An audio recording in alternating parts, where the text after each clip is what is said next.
ஓம் சாய்ராம். ஸ்ரீ சாயி பாபாவின் பக்தர்களின் அனுபவங்கள் என்ற புத்தகத்தை பூஜ்ய ஸ்ரீ நரசிம்ம சுவாமிஜி அவர்கள் தொகுத்து வழங்கியுள்ளார். இதிலிருந்து ஷியாம்ராவ் ஜெய்கர் என்ற ஒரு ஆர்டிஸ்ட்னா ஒரு பெயிண்டிங் எல்லாம் பண்ணுவார். அவர் செப்டம்பர் மாதம் 1936 நரசிம்ம சுவாமிஜி கிட்ட அளித்த பேட்டியோட விவரத்தை பார்க்க போறோம். ஜெய்கர் அவர்கள் வில்லே பார்லேர்ல 70வது வயதுல இந்த இன்டர்வியூவை நரசிம்ம சுவாமிஜிக்கு அளித்துள்ளார். அவர் சொல்றார், 1916-17 அந்த காலகட்டத்துல அவர் ஸ்ரீ சாயி பாபாவோட தரிசனத்துக்கு போயிருக்காராம். அதுக்கு முன்னாடியும் கூட அவர் ஸ்ரீ சாய்பாபாவோட தரிசனத்துக்கு போயிருக்காரு. மத்த டிவோட்டிஸோட சேர்ந்து போயிருக்காராம். அவங்களோட போயிட்டு அவங்க கொஞ்ச நாள் ஷிரடியில இருந்துட்டு அவங்க கிளம்பிடுவாங்க இல்லையா. ஆனா இவர் அவங்க கிளம்பினதுக்கு அப்புறம் கூட ஷிரடியிலேயே இருந்து கொஞ்ச நாள் பாபாவோட தரிசனத்தை அனுபவிச்சிருக்கேன் அப்படின்னு சொல்றாரு.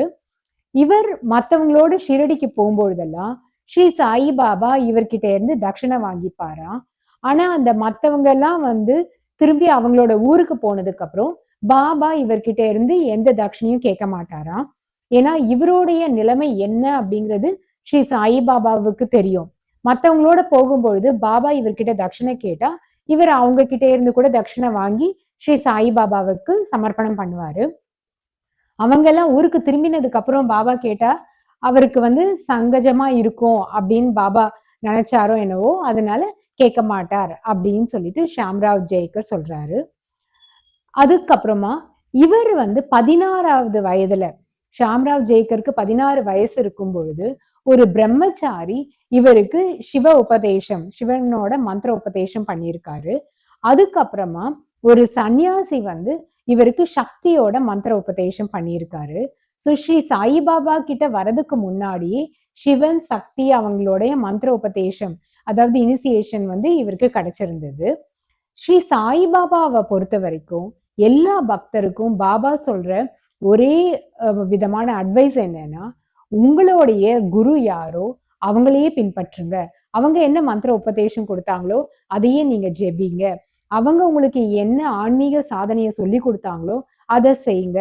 அதே மாதிரி நம்ம குலதெய்வமா இருக்கட்டும், நம்மளோட வழிபாட்டு முறைகள் எல்லாமே நம்ம ஸ்ரீ சாயிபாபா கிட்ட போறதுக்கு முன்னாடி வரைக்கும் என்ன மாதிரி முறையில செஞ்சுட்டு இருந்தோமோ அதையே தான் பாபா நம்மளை கண்டினியூ பண்ண சொல்லியிருக்காரு. யாரையும் அவர் எந்த வழிமுறையும் மாத்த சொல்லி எப்பவுமே அட்வைஸ் பண்ணதில்லை அப்படின்னு சொல்றாரு.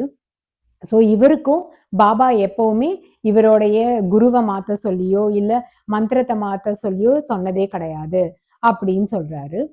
ஸோ இவர் இந்த தன்னுடைய குரு கொடுத்த மந்திர உபதேசங்களே இவர் பின்பற்றி வந்தேன் அப்படின்னு சொல்றாரு. ஷீரடியில நிறைய பக்தர்களை இவருக்கு தெரியும். ஏன்னா இவர் அடிக்கடி போயிட்டு வந்ததுனால பாபா இவரை எப்பவுமே ராதாகிருஷ்ண மாயியோட வீட்டுக்கு போ அப்படின்லாம் சொன்னது கிடையாதான்.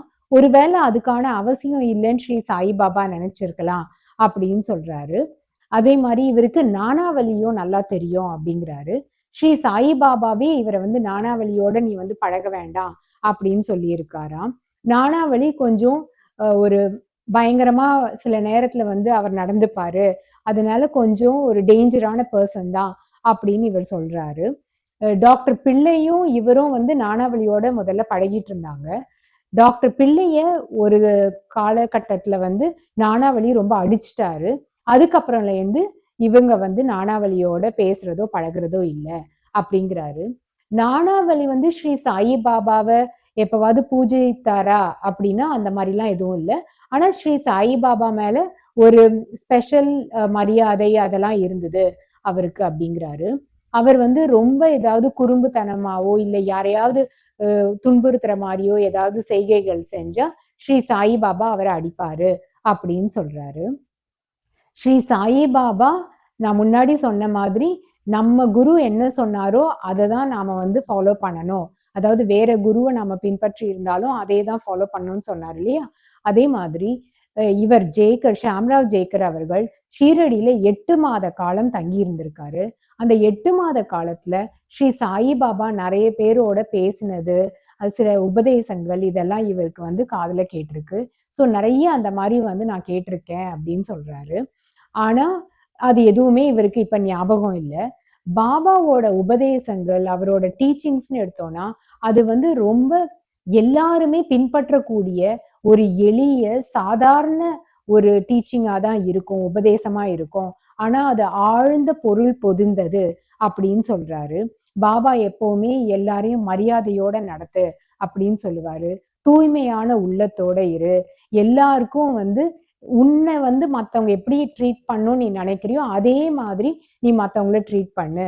அவங்களுக்கு எல்லா விதமான மரியாதையும் கொடு. அப்படிலாம் வந்து இதெல்லாம் ரொம்ப சிம்பிளா இருக்கும். ஆனா இதெல்லாம் வந்து நாம டே டு டே லைஃப்ல நம்ம இதெல்லாம் ஃபாலோ பண்ணணும் அப்படிங்கிறதுக்காக பாபா இந்த மாதிரி உபதேசங்களை எப்பவுமே வழங்குவாரு. அத்வைத சித்தாந்தம் அந்த மாதிரி எல்லாம் பாபா பேசி நான் எதுவும் கேட்டதில்லை. ஆனா இந்த மாதிரி உபதேசங்கள் பாபா நிறைய செஞ்சிருக்கார் அப்படின்னு சொல்றாரு. ஸ்ரீ சாயிபாபா கிட்ட மக்கள் வந்து பக்தர்கள் கூட்டமா இருக்கட்டும், இல்ல அவர் யாருன்னு தெரியாதவங்க கூட பாபா கிட்ட வந்து அவங்களுடைய பண கஷ்டத்தை நிவர்த்தி செஞ்சுக்கிறதுக்காகவோ, இல்ல மன கஷ்டத்தை நிவர்த்தி செஞ்சுக்கிறதுக்காகவோ, அவங்களோட தினசரி இருக்க சின்ன சின்ன பிரச்சனைகளுக்கு ஒரு தீர்வு காணணும் அப்படின்னாலும் பாபா கிட்ட வந்து வந்துட்டே தான் இருந்தாங்க. யாருக்கு எப்போ எது தேவையோ, எது உகந்ததோ அதை பாபா வந்து கொடுத்துட்டு தான் இருந்தாரு. இவரை பொறுத்த வரைக்கும் இவருடைய 2 மகன்கள் வந்து இறந்துட்டாங்களாம். ஆனா இவருக்கு தேவையானது எல்லாத்தையுமே ஸ்ரீ சாயிபாபா பார்த்துக்கிட்டாராம்.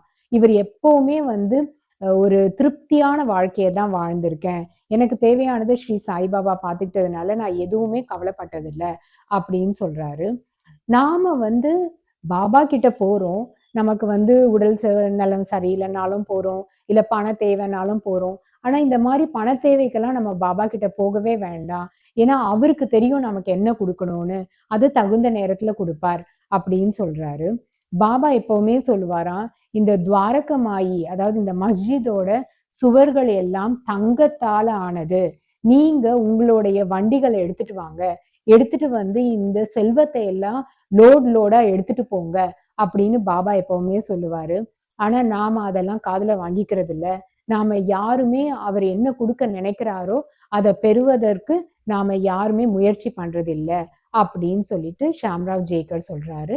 இவருடைய இந்த இன்டர்வியூவோட தொடர்ச்சியை நாம அடுத்த எபிசோட்ல பார்க்கலாம். ஓம் சாய்ராம்.